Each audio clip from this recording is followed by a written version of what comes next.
নেত্রী সহযোদ্ধা, ঢাকা বিশ্ববিদ্যালয়ের মেধাবী ছাত্রনেতা জনাব শাহরিয়ার আলম সাম্যকে গত পরশুদিন ঢাকা বিশ্ববিদ্যালয় এরিয়ায় সড়কদের মাঠে সন্ত্রাসীরা ঘুরে হত্যা করেছে। আমরা ভোলা জেলা ছাত্রদল হত্যার প্রতিবাদে আজকে ভোলা শহরে মশাল মিছিল করেছি এবং প্রশাসনের প্রতি দৃষ্টি আকর্ষণ করছি, যদি আগামী 24 ঘন্টার ভিতরে সাম্য হত্যার বিচারের মূল ঘাতকরা এবং গ্রেপ্তার না হয়, ছাত্রদল কেন্দ্রীয় সংসদ থেকে যে কঠোর কর্মসূচি আসবে আমরা সেই কর্মসূচিভাবে পালন করব।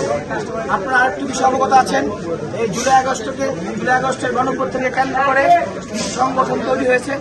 আমরা দেখছি তাদের কোনো এই হত্যাকাণ্ডে জুলাই আগস্টের একজন নেতা, একজন সম্প্রদায়ী সহযোদ্ধা হত্যা হয়েছে, কিন্তু তাদের কোনো প্রতিবাদ আমরা দেখছি না এবং তারা এই ঘটনাকে বিভিন্নভাবে বিতাড়িত করার জন্য বিভিন্ন রকম ঘটনা ঘটিয়েছে, বিভিন্ন রকম কথাবার্তা করছে।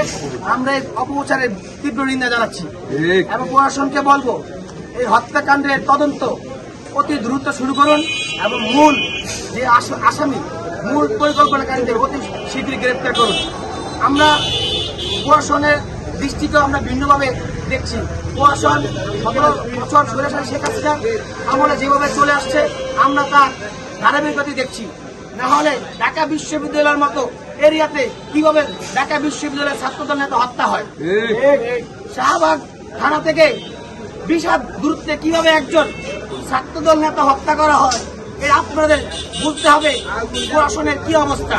প্রশাসনের অবস্থা আমরা দেখছি স্বৈরশাসক আমলে যে সমস্ত বড় আমরা সচিবরা এবং পুলিশ প্রশাসনের কর্মকর্তারা তদবিরে ছিল, এখনো তারা তদবিরে আছে, তাদের তদবির দেখছি আমরা। আর নতুন জুলাই আগস্টের নতুন যে সংগঠন তৈরি হয়েছে তাদেরকে দেখছি আমরা মন্ত্রণালয় টেন্ডারবাজি এবং তদবির কর্মকাণ্ডে জড়িত থাকতে। আমরা এই হত্যার কঠোর বিচার এবং দৃষ্টান্তমূলক বিচার এবং এই তদন্তকে দ্রুতগতিতে আগে এগিয়ে নেওয়ার জন্য আমরা পড়াশোনার প্রতি দৃষ্টি আকর্ষণ করছি। এই আশা ব্যক্ত করে আমি আসসালামু আলাইকুম।